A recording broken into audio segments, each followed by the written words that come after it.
Friends, you are welcome to your own YouTube channel Manoj complex study. आपका अपने YouTube channel Manoj complex study में स्वागत है। तो फ्रेंड्स, पिछले वीडियोस में हमने कवर किया था हिस्ट्री ऑफ इंग्लिश अल्फ़ाबेट। तो हिस्ट्री ऑफ इंग्लिश अल्फ़ाबेट की अगर बात करें तो उसको हमने 3 कैटेगरी में डिवाइड किया था। जो 3 कैटेगरीज उसकी थी, जिसमें हम इंग्लिश लैंग्वेज को या इंग्लिश की बात करें तो वो ओल्ड इंग्लिश, मिडिल इंग्लिश, फिर मॉडर्न इंग्लिश, इसमें हमने उसे कैटेगराइज किया था। तो मॉडर्न इंग्लिश मतलब जो आज के समय की इंग्लिश हम यूज कर रहे हैं, लैंग्वेज में ला रहे हैं, इसी मॉडर्न इंग्लिश के बारे में अगर बात करें तो भाई इंग्लिश लैंग्वेज है। तो लैंग्वेज को फॉर्म करने के लिए, लैंग्वेज बोलने के लिए, लैंग्वेज बनाने के लिए हमें लेटर्स की जरूरत होगी। तो यहाँ मॉडर्न इंग्लिश में जो मॉडर्न अल्फाबेट बना है, अल्फाबेट मीन्स एक कलेक्टिवली, मतलब एक कलेक्शन है लेटर्स का। तो जब लेटर्स की बात करें तो जो अल्फाबेट इसमें हमें मिले हैं 26 अल्फाबेट, लेटर्स की बात करें 26 लेटर्स। तो ये लेटर्स जो है मॉडर्न लेटर्स कहलाए, और ये लेटर्स एक साथ किसी एक ही समय में नहीं मिल पाया है। कि जैसे हमने बताया ओल्ड इंग्लिश की बात करेंगे तो टोटल लेटर ओल्ड इंग्लिश में मिल गया, या टोटल मिडिल में मिल गया, टोटल मॉडर्न में मिल गया, ऐसा कुछ नहीं है। हर एक एज से कुछ ना कुछ लेटर्स मिलते रहे हैं, और फिर उन लेटर्स का हमने कलेक्शन किया, और कलेक्शन करके आज मॉडर्न इंग्लिश का फॉर्म उसे दे दिया है। तो जो ये कलेक्शन है, यहाँ पे हम इसको डिफाइन भी कर सकते हैं अल्फाबेट को। The letters are used by a language are collectively called alphabet. Means जो लेटर्स है, यानी जो अक्षर हैं, अक्षरों को हम किसी भी भाषा के लिए यूज करते हैं, तो जिन अक्षरों को किसी भाषा के लिए यूज करते हैं, उन अक्षरों का एक कलेक्शन, एक समूह जो होता है, वही क्या कहलाता है? अल्फाबेट कहलाता है, यानी वर्णमाला कहलाती है। तो यहाँ अगर हम बात करें, हमारे पास जो 26 लेटर्स हैं, जो हमारा मॉडर्न अल्फाबेट की बात करें, तो वो हर एक अल्फाबेट अलग अलग तरीके का था। पहले हमने इससे पहले भी थोड़ा सा इसके बारे में बताया था कि ये जो हमारे लेटर्स पहले जो ये इजिप्शियन की बात करें, मिस्र में, तो वहां पे कुछ सिंबॉलिक फॉर्म में ये रहते थे कि प्रतीकों के रूप में थे। वो प्रतीक कुछ उसमें हुआ करते थे, कुछ तो लिखित प्रतीक थे, ऐसे लिख दिया गया था। कुछ जो जानवरों के सिंबल से मिलते जुलते थे, उनके जो है रूपरेखाओं से मिलते जुलते थे। तो इस तरह के जो लेटर्स थे उनको आज मॉडिफाई किया गया था, उसका स्टैंडर्ड उसको बनाया गया, स्टैंडर्डाइज किया गया, तो जाके हमें मॉडर्न इंग्लिश अल्फाबेट मिले। तो यहाँ पे कुछ हमने अल्फाबेट को मेंशन किया है, जो कब मिला और किस फॉर्म में उस समय था। ठीक है, इसकी बात करें अगर हम तो यहाँ देखें तो ए की अल्फाबेट ए, ये की बात करें, जो लेटर हमारा ए है, तो मॉडर्न इंग्लिश अल्फाबेट का जो लेटर ए है, तो ये लेटर ए की बात करें तो ये ओरिजिनली जो है इसका शेप कैसा था? Upside down, and it was introduced in 1800, मतलब 1800 शताब्दी की बात करें, उसमें इसका इंट्रोडक्शन हमें मिला। और इसका शेप जो था वो अपसाइड डाउन, मतलब कुछ जो आज का समय में हम जो पढ़ते हैं उसका उल्टा था। अपसाइड उसका जो ऊपर का हिस्सा था थोड़ा डाउन था, ठीक है ना।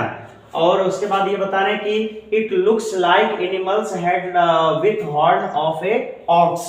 ये जो है उस समय ऑक्स, बैल के सींग की तरह दिखता था, ठीक है ना। उस समय जो है इन्होंने जो वहां मेंशन किया था, जो हमने बताया था कि जो खुदाई के दौरान जो पत्थर मिला था उस पे जो चित्र बने हुए थे, तो उस पर इसका जो सिंबल था वो हॉर्न्स, मतलब सींग की तरह से था, मतलब बैल के सींग की तरह से बना हुआ था, जिसका सिंबल हमने यहाँ दिखाया। अपसाइड इसका, जैसे अपसाइड आज के समय का जो हम ए बनाते हैं उसको तो हमने सीख लिया है। तो आज के समय का ए कुछ इस तरह से होता है। तो ये देखिए अपसाइड इसका कुछ डाउन है, ठीक है ना। तो अपसाइड इसका डाउन है, जो एक सींग की तरह से दिखता है, बैल के सींग। मतलब अगर इसको ऐसे करें, जैसे ये के की तरह हमें दिख रहा है, अगर इसको हम घुमा दे, इस तरह से कर दे, तो ये सींग, मतलब ये बैल का हेड हो जाएगा, और ये क्या हो जाएगी? उसकी सींग हो जाएगी।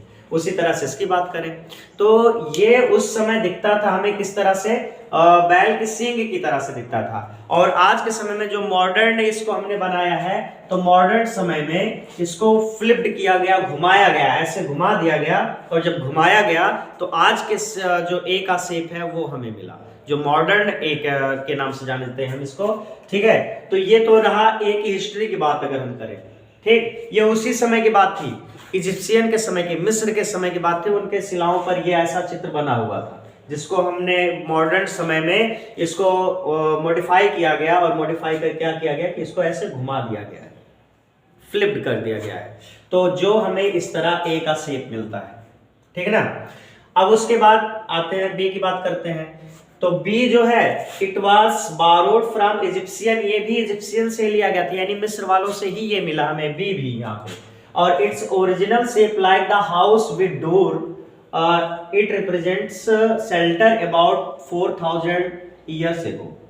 मतलब ये कह रहे हैं कि जो ये बी है ये भी हमने कहां से लिया है, इजिप्शियन से, मतलब बारोड उधार लिया, मतलब वहीं से हमें मिला है। उनके समय में इस तरह से ये बी का पहले से मेंशन हो गया था। और it's originally shape like the house with door, इसका जो ओरिजिनली शेप है वो कह रहे कि हाउस के डोर की तरह से है। जैसे यहाँ देखें, दिखने के तो आज के आई की तरह से है, तो कुछ ऐसे ये जैसे हट हम बनाते हैं, ठीक ना, छोटे छोटे बच्चों के लिए हट बनाने के लिए दिया जाता है, तो ऐसे ही हट बनाते हैं बच्चे, मतलब झोपड़ी, ठीक है ना, ऐसे ही। तो उनका शेप कुछ इसी तरह से था, मिलता हुआ ऐसे करके, यही वाला नहीं ऐसा था, बाकी ऐसे था। तो मतलब ये जो है एक घर की तरह से दिखने वाला शेप था।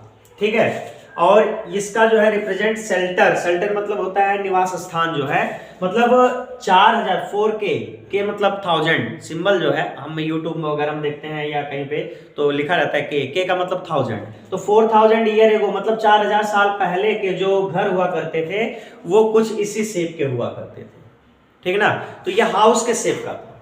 तो इसको जो है फिर मॉडिफाई किया गया, यहाँ इस समय मॉडिफाई करके इसमें जो है अच्छा कुछ घर इस तरह से, और उसी समय की बात बताई जा रही है, मतलब ऐसे है ना ये इतना, तो इसमें अगर बात करें तो कुछ इस तरह से मुड़ा हुआ रहता था, तो इसी को मॉडिफाई किया गया, घुमाया गया, तो ये कुल मिला के इस तरह दिखने लगा। फिर इसको और मॉडिफाई किया गया, तो आज का समय का हमारा क्या बन गया, ये बी बन गया। तो यही चीज है। तो इस तरह से बी जो वो भी हमें कहां से मिला था, इजिप्ट से ही मिला था, ठीक ना, यानी मिस्र से ही मिला था ये भी हमें। और फिर बात करते हैं सी की। इट केम फ्रॉम फोनेशियन, ये फोनेशियन से आया है, फोनेशिया के लोगों से। It was shaped like a hunters stick और द बूमरैंग।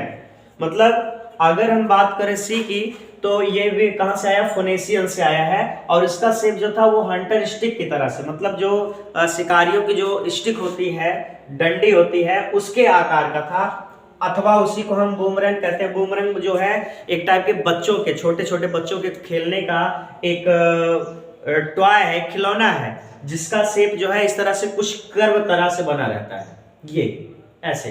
तो इसको भी जब हमने फ्लिप किया आज मॉडर्न समय में, इस सी को जब हमने फ्लिप किया तो इसको ऐसे घुमा दिया और घुमाया तो इसका शेप ऐसे हो गया।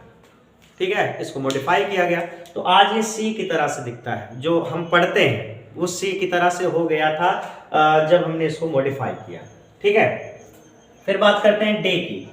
ठीक है। डी जो है dialect was what the letter D was called in 800 BC, मतलब उस समय ये लोग डी को जो है डायलेक्ट के नाम से जानते थे, जो 800 BC में इसको था, और वो लेटर कौन सा हमारा अब के समय में है डी, यानी डायलेक्ट जो है वो 800 BC में उसका नाम दिया गया था, जो आज का हमारा कौन सा लेटर है, डी है। ठीक है। और ये किसके द्वारा दिया गया था, फोनेशियंस के द्वारा दिया गया था, फोनेशियन ने इस चीज को दिया था। फिर इसके बाद कह रहे हैं it looked like rough triangle face left, मतलब ये कैसा दिखता था, ट्रायंगल के फेस की तरह से दिखता था उस समय।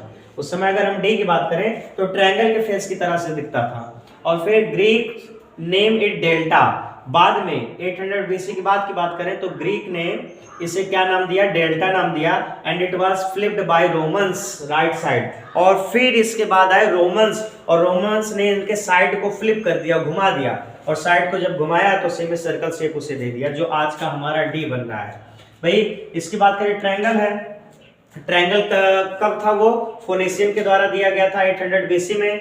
बाद में जब, और जो कि हमें कैसा दिखता था, ट्रायंगल की तरह, एक त्रिभुज की तरह दिखता था।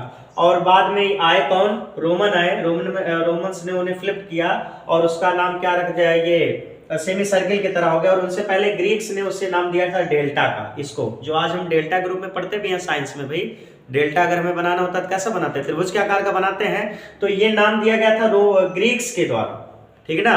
ग्रीक ने इसके नाम ऐसे नाम दिया था डेल्टा, और बाद में रोमन्स ने इसको फ्लिप्ड किया, मतलब घुमाया, और घुमा करके इसे शेप कैसा दे दिया, सेमी सर्किल का, जो आज का हमारा डी है। मतलब इसको ऐसे घुमाया, इसको पकड़ के ऐसे घुमाया तो कुछ ऐसे शेप बनेगा इसका, और फिर इसी को धीरे धीरे सेमी सर्किल बना दिया, मतलब अर्धवृत्त बना दिया ऐसे, ठीक है, अर्धवृत्त की तरह हो गया जो आज का हमारा डी है। तो ये हिस्ट्री है डी की। कहां से ये इसका सोर्स क्या था, अल्फाबेट का सोर्स क्या है, ये हमें मिला। फिर बात करते हैं ई की। तो ई जो है अराउंड 3800 ईयर्स एगो, मतलब 3800 साल पहले की बात करें तो ई वाज प्रोनाउंस्ड। इसका प्रोनाउंसिएशन मतलब प्रोनाउंस ये हुआ था, इसकी घोषणा हुई थी कब, 3800 साल पहले हुई थी। It looked like stick figure of human with arms and A leg. कह रहे कि इसका जो है जो शेप है वो किस तरह से दिखता था, ह्यूमन एक आदमी के आर्म्स मतलब उसकी भुजाओं और एक पैर दिखता था। जैसे एक पैर जैसे ऐसे खड़ा कर दिया जाए और एक पैर मतलब दोनों पैर हमारे जो है उसको एक बना दिया जाए, तो ऐसे ये शेप इसका दिखता था कि किसी ह्यूमन बीइंग के दोनों भुजाएं और उसके एक पैर को मिला दिया जाए, ठीक है। The Greeks flipped it in 700 BC। Greeks ने क्या किया था, इसे फ्लिप्ड अप किया, मतलब इसको घुमाया।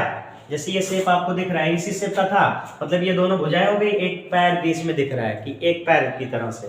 तो 700 BC में ग्रीक्स ने इसे फ्लिप किया, फ्लिप मतलब घुमाया इसे, और घुमाया चेंज्ड प्रोनाउंसिएशन इनटू ई साउंड, और उसका प्रोनाउंसिएशन कैसा किया इन्होंने, ई की तरह किया, इसको ऐसे घुमा दिया, और जो घुमाएंगे तो ये इस तरह से शेप इसका हो गया और इसका नाम दे दिया ई। तो इस तरह से ये रहे ए टू ई के हिस्ट्री की बात करें, इनका जो भी प्रोडक्शन है, इनका सोर्स कहाँ से क्या हुआ है, ये इसकी बात करें। फिर आइए हम आगे बात करेंगे जो बचे हुए हमारे अल्फाबेट हैं। तो इन बचे हुए अल्फाबेट को गाइस हम लेकर आएंगे नेक्स्ट वीडियो में। तब तक आप इतने अल्फाबेट्स के बारे में अच्छी तरह से पढ़ते रहिए। देखिए थोड़ा थोड़ा हम कंटेंट देते रहेंगे, थोड़ा थोड़ा पढ़ते रहिए, ताकि वो इस तरह से पढ़ लिया जाए कि बहुत ज़्यादा बर्डन ना हो, और अच्छी तरह से वो हम याद कर लें, उस चीज़ को समझ लें उस चीज़ को, ताकि फिर जल्दी भूले ना हमें। तो थोड़ा थोड़ा ही पढ़ते हैं लेकिन अच्छी तरीके से पढ़ते हैं इसको। तब तक आप इसको देखते रहिए। ऐसे ही जितनी चीज़ें रहेंगी हम नई नई चीज़ें लेकर के आएंगे आपके लिए, कि जो एक इतिहास से जुड़ी हुई चीज़ें हैं कि कहाँ से क्या हुआ है। बाकी अल्फाबेट को हम नेक्स्ट वीडियो में लेके आएंगे। तब तक आप इसको पढ़ते रहिए, स्वस्थ रहिए, मस्त रहिए। धन्यवाद।